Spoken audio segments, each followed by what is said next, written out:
اگر ہم کرپشن کو دوسرے ممالک سے کمپیئر کریں جو کہ ترقی یافتہ ممالک ہیں، تو سب سے پہلے New Zealand, Denmark, Finland, Singapore ان ممالک کا نام آتا ہے جن میں کرپشن تقریباً نہ ہونے کے برابر ہے۔ اور اگر ہم پاکستان کی بات کریں تو پاکستان کا 180 میں سے 140 نمبر ہے۔ اٹس مینس کہ یہ کرپٹ 3 کنٹریز میں ہمارا شمار ہوتا ہے۔ اور دوسری طرف اگر ہم بھارت کو دیکھیں جو کہ ہمارے ساتھ آزاد ہوا، اتنا بڑا کنٹری ہے، اس کا آپ اندازہ لگا لیں نمبر کتنا ہے، 85۔ تو اس سے آپ اندازہ لگا لیں کہ کرپشن ہمارے معاشرے میں کس طرح رچ بس گئی ہے۔ حالانکہ اسلام میں بہت سخت اس کی سزا ہے، بہت سختی سے اس کی مخالفت کی گئی ہے، کیونکہ نبی پاک صلی اللہ علیہ وآلہ وسلم کو پتہ تھا کہ کرپشن جو کسی بھی معاشرے میں رچ بس جائے گی تو اس کی تباہی کا سبب۔ کرپشن کی سب سے بڑی بنیادی وجہ جو کہ ہمارے معاشرے میں یہ ہے کہ ہم اس کو برا نہیں سمجھتے، ہم لوگ اس کو روکنے کی بجائے اس کو اور زیادہ پروموٹ کرتے ہیں۔ آپ کسی بھی سرکاری دفتر میں چلے جائیں، لوگ اپنا چھوٹے سے چھوٹا کام نکلوانے کے لیے کرپشن کرتے بھی ہیں اور اس کا حصہ بھی بنتے ہیں۔ آپ آج کل کوئی بھی مثال لے لیں، کسی بھی دفتر میں چلے جائیں، وہاں پہ لوگ رشوت دیتے ہیں اپنی چھوٹی سی فائل آگے کروانے کے لیے یا اس پہ کام کروانے کے لیے۔ نادر آفس سے لے کے پاسپورٹ آفس ہو گیا، کوئی بھی ہمارا سرکاری محکمہ ایسا نہیں ہے جہاں پہ کرپشن نہ ہوتی ہو۔ اور ہمارا نیب جو کہ اس کو روکنے میں تقریباً ناکام ہے، حالانکہ اس نے بہت بڑی ریکوریز کی ہیں، لیکن وہ اونٹ کے منہ میں زیرہ بھی نہیں ہے۔ کرپشن ہمارے معاشرے میں اس طرح رچ بس گئی ہے کہ ہم لوگ اس کو برا سمجھتے ہی نہیں ہیں۔ آپ لوگ کہیں بھی چلے جائیں، کسی بھی جگہ پہ ہوں، آج کل گورنمنٹ کے پرائیویٹ اداروں میں بھی یہی حساب ہے۔ لوگ نوکریاں لینے کے لیے طرح طرح کی کرپشن کرتے ہیں، رشوت دیتے ہیں، تو اس طرح سے معاشرے تباہ ہو جاتے ہیں، کیونکہ جب آپ کسی نوکری کے لیے رشوت دیں گے تو اس کا مطلب کوئی نااہل بندہ آگے آ جائے گا جو آ کے اس سیٹ پر بیٹھ جائے گا جس پر وہ بیٹھنے کا مستحق نہیں ہے۔ اس لیے نبی پاک صلی اللہ علیہ وسلم کے واضح احکامات ہیں اس کے بارے میں۔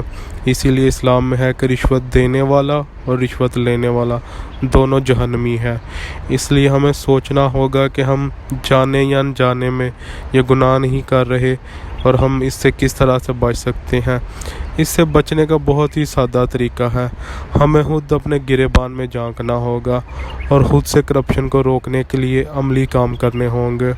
اور وہ عملی کام کیا ہو سکتے ہیں؟ سب سے پہلے شروعات ہم اپنے آپ سے کریں کہ ہم لوگ کرپشن کو کس طرح روک سکتے ہیں۔ بہت ہی آسان ہے یہ۔ آپ کہیں بھی جائیں، کسی بھی کام کے لیے کسی کو بھی پیسے نہ دیں، اس کے لیے خود کوشش کریں۔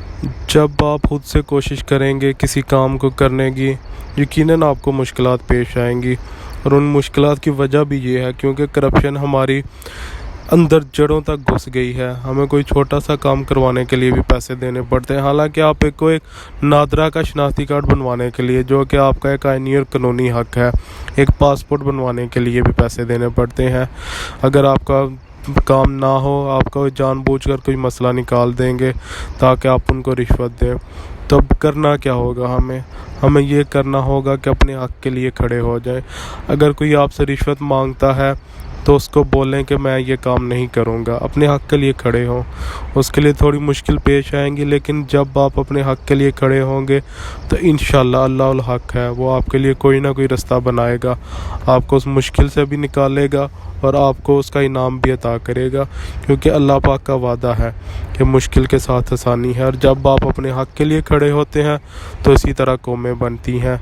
جب آپ کرپشن کو روکنے کا ارادہ کر لیں گے تو پھر انشاءاللہ اللہ بھی آپ کی مدد کرے گا، اور کرپشن کو روکنے کے لیے ہر جائز کام جو کہ آپ کے اختیار میں ہو وہ آپ کو کرنا چاہیے۔ اور جب تک ہم اپنے معاشرے سے کرپشن کا خاتمہ نہیں کر لیتے تب تک ہمارا معاشرہ ترقی نہیں کر سکتا، آگے نہیں بڑھ۔ کسی بھی اچھے کام کی شروعات پہلے خود سے کرنی پڑتی ہے، اس لیے سب سے پہلے آپ کو یہ قدم اٹھانا پڑے گا کرپشن کو روکنے کے لیے۔ اس لیے جب بھی کوئی آپ سے پیسے مانگے کسی جائز کام کے لیے یا ناجائز کام کے لیے تو اس کے خلاف اٹھ کھڑے ہوں۔ اس کو بھی جہاد سمجھ کے کریں۔ اگر کوئی پولیس والا کسی ناکے پر آپ کو روک کے پیسے مانگتا ہے تو اس کی ویڈیو بنائیں۔ موبائل فون تو آج کل سب کے پاس ہے، اس کی ویڈیو بنا کے جو آگے بڑے آفیسرز ہیں، کیونکہ اب ایسی ہیلپ لائنز پولیس کی آ چکی ہیں جہاں پہ آپ کسی پولیس والے کی کمپلین کر سکتے ہیں کہ اس نے میرے ساتھ زیادتی کی ہے یا مجھ سے پیسے مانگے ہیں۔ تو بہتر یہی ہے کہ سب سے پہلے خود سے ٹرائی کریں، اپنے آپ سے اس کو روکنے کی شروعات کریں، تو انشاءاللہ اللہ بھی آپ کی مدد کرے گا اور اللہ ہمارے ملک پاکستان کو بھی اس میں ترقی دے گا۔ تو دعا ہے کہ آپ اس میں اپنا حصہ ڈالیں، اور ساتھ آپ لوگوں سے یہ بھی ریکویسٹ ہے کہ اس چینل کو لائک کریں، اس کو سبسکرائب کریں اور ویڈیو کو شیئر کریں، اور انشاءاللہ آئندہ بھی ہم اسی طرح کے ٹاپکس پر ویڈیو بناتے رہیں گے۔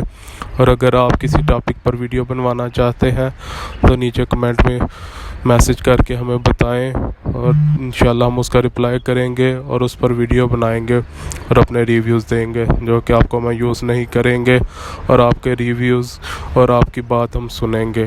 تو اسی لیے ہمارے زیادہ سے زیادہ سپورٹ کریں اور ہمارے چینل کو زیادہ سے زیادہ سبسکرائب کریں، اور آج سے ہی کرپشن کے خلاف یہ جہاد شروع کر دیں، کیونکہ سب سے پہلا کام جو ہم نے کرنا ہوتا ہے، سب سے پہلا قدم اٹھانا پڑتا ہے، اور آج سے یہ پہلا قدم آپ اٹھا دیں اور کرپشن کے خلاف جہاد شروع کر دیں اور اپنی جنگ کرپشن کے خلاف شروع کریں۔ اللہ ہمارا حامی و ناصر۔